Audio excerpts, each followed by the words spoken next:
LeBron James ang hinihingi ng mga Cavaliers fans ang dumating sa kanila James Harden. Pero base mismo sa mga analyst, ito yung strategic moves ng Cavaliers para ma-recruit itong si LeBron pabalik sa kanila ngayon. Ayaw talagang sumuko ng Cleveland Cavaliers dito kay LeBron eh.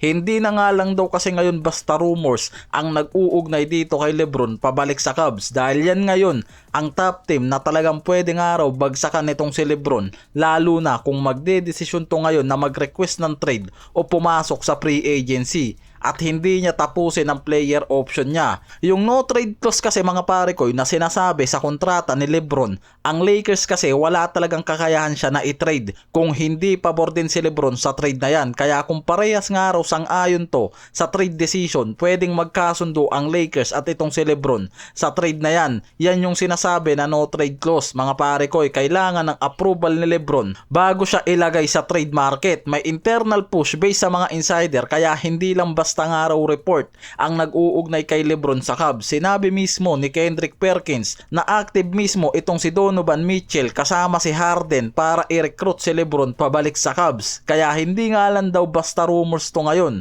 Sinabi nila na as soon as nagkakaroon ng interaction si Harden kasama ng Cavs sa telephone o team, nag-uusap yung mga to tungkol sa pagbuo ng team kasama si LeBron. Kaya talagang hanggang ngayon nasa plano pa rin ng Cavaliers itong si LBJ. Hindi naman official statement to galing sa Cavs organization pero based to mismo sa sinabi ni Perkins na mula nga raw to sa NBA source niya. Kaya hindi galing sa Cavs organization yung sinabi na to ni Perkins.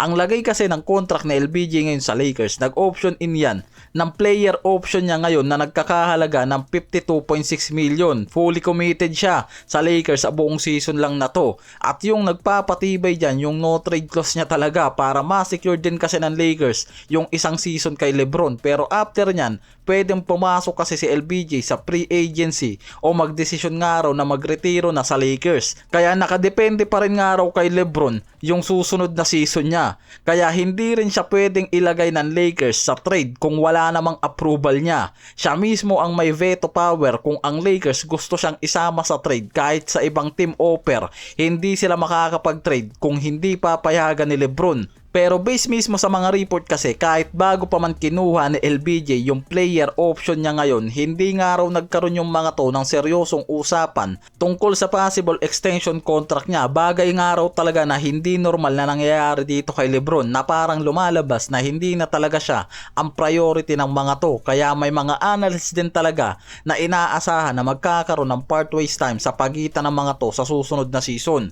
Malaki yung kontratang hawak ni LeBron kaya kaunti lang rin yung mga teams na pwedeng mag-acquire sa kanya sa trade. Kaya kahit may mga interest nga raw ang ibang teams kay LeBron, hindi simpleng trade lang ang mangyayari dito. Kaya hindi gaano pinapatulan yan. Maraming trade partners ang kakailanganin para magawa yung trade nito. Kaya wala gaanong nagpapakita talaga ng malaking interest pagdating sa trade ni LeBron dahil na rin sa papalapit na post-LeBron era. Kaya maraming teams ang nag-aabang sa kanya sa free agency o buyout contract lang. Samantalang ang Cavs naman ngayon, in-acquire si James Harden na naging mas malakas pa at mas competitive ang lineup nila. May Donovan Mitchell, Jarrett Allen, Evan Mobley, Brian Thompson at nakakuha pa nila ngayon itong si Schroeder at Keon Ellis. Kaya talagang mas naging solid pa ngayon ang lineup ng Cavaliers sa Eastern. Si Harden pumayag lang yan sa trade kahit walang malaking trade veto para mapunta lang sa Cavs. Kaya ang Cavs ngayon nakapag-build para maging contender palalo sa Eastern Conference. Ang Cavaliers nag-build ngayon para maging contender sa Eastern at sinabi mismo ng front office handa silang gumawa ng malaking hakbang para umangat sa playoffs aspiration. Kaya may title aspiration mindset ang Cavs ngayon na gusto nilang makipagsabayan sa championship contention. Kung makukuha kasi nila si LeBron sa next offseason sa pre-agency,